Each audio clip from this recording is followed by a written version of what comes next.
Saudara dan saudari yang dikasihi Tuhan, kita berjumpa dalam acara Mendekap Kasih Tuhan, bersumber pada 1001 renungan inspiratif karya Romo Frans Sales SCY, dan sebagai renungan singkat bagi saudara dan saudari yang sedang menderita sakit, baik yang dirawat di rumah sakit maupun di rumah sendiri, dirawat bersama keluarga.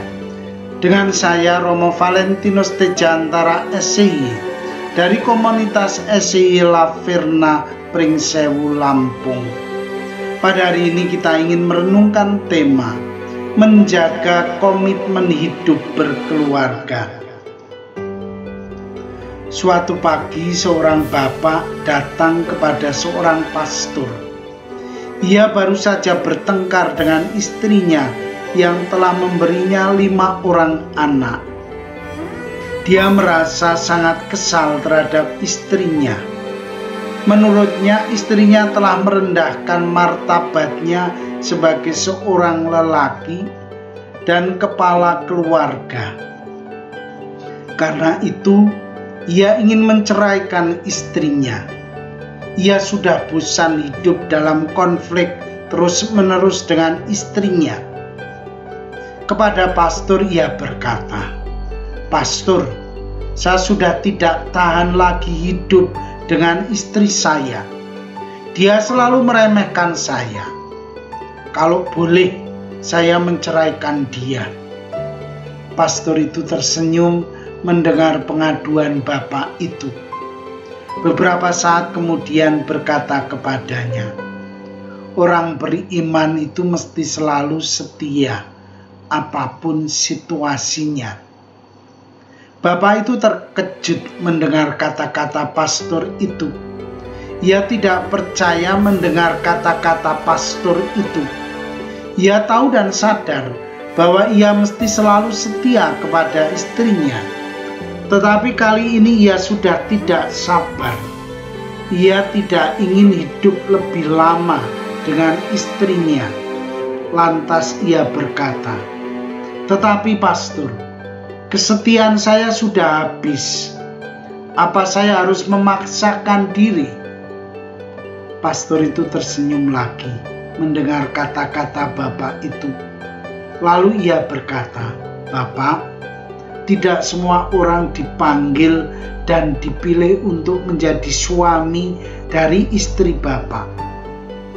Pasti dia punya hal-hal yang sangat baik. Pasti dia punya keunggulan-keunggulan yang hanya boleh dimiliki oleh Bapak. Cobalah setia kepadanya, walaupun ia meremehkan Bapak." Setiap orang dipanggil dan dipilih oleh Tuhan untuk hidup bersama yang lain.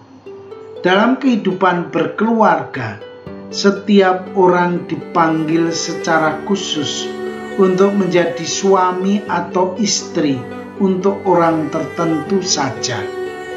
Ada perbedaan-perbedaan yang begitu besar di antara dua insan yang membangun keluarga. Tetapi perbedaan-perbedaan itu menjadi rahmat yang menguatkan. Perbedaan-perbedaan itu menjadi kekayaan yang dapat digunakan untuk memajukan kehidupan berkeluarga. Saudara dan saudari yang terkasih, ada kalanya di antara dua insan itu terjadi kesalahpahaman. Ada banyak faktor yang menyebabkan hal itu. Kalau ada konflik, mereka mesti dapat menyelesaikannya dengan kepala dingin. Konflik tidak bisa diselesaikan dengan sensasi. Mereka mesti terus-menerus berusaha untuk menyelesaikan konflik itu. Tuhan menghendaki mereka tetap setia dalam panggilan hidup berkeluarga.